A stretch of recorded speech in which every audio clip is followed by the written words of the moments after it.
by Advocate Sukumar Pattajoshi. Sukumar Pattajoshi, do you think the situation has come to a knot where this has become a battle of egos and prestige? Thank you. It is not a battle of egos or prestige. In fact, as you know, it's a spark is because of the anguish. Because we all, particularly the middle class, aims at giving the best education to their children. And when they see that the children, after years of hard work, prepare for a particular examination, and in that examination there are malpractices which hampers their chances of achieving their goals, it hurts. And this is what has come out.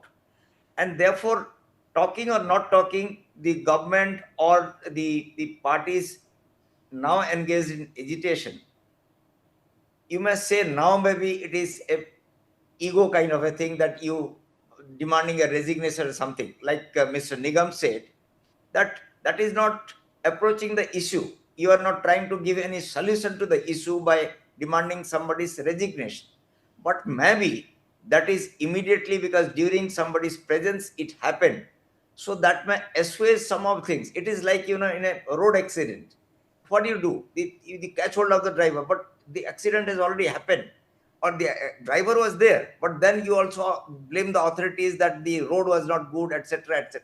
So therefore, those immediately, definitely, that is also a kind of, assurance needed to sort it out and to reach out to them. This is also this is, and you see that initially that was not the only demand. The demand is because of this.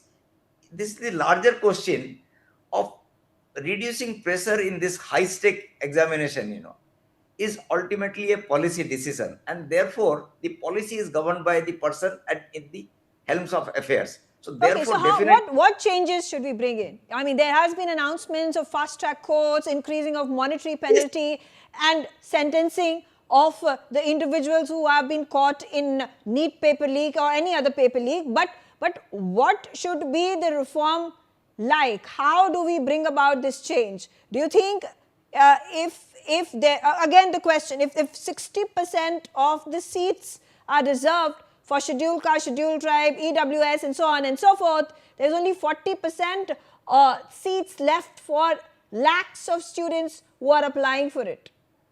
these are two different issues.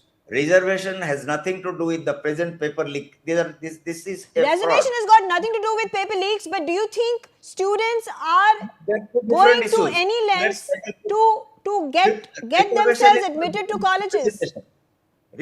Reservation is neither illegal nor a fraud or something. That is a policy. That is a policy to give representation to people, give chances. But to that's what I'm people saying. who When you talk about education reform, do we need to change our reservation policy as well?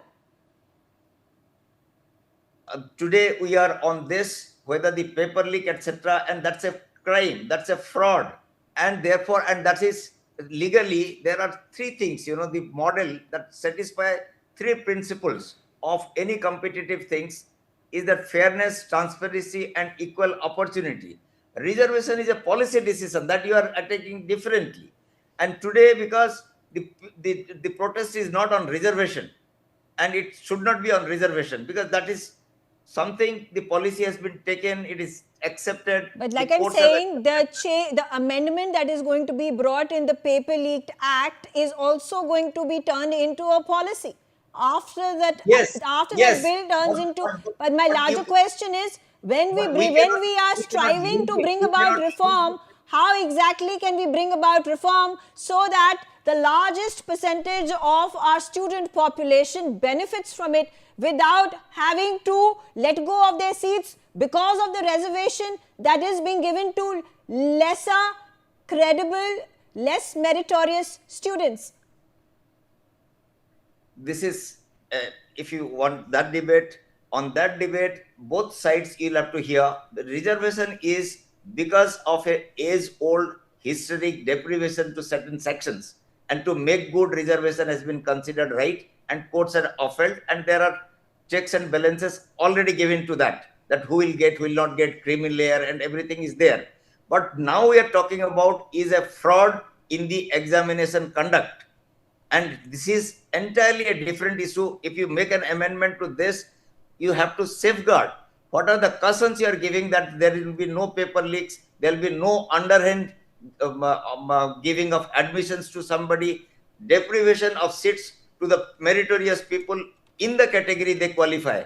This is entirely a different debate than saying that because of reservation everybody is not getting.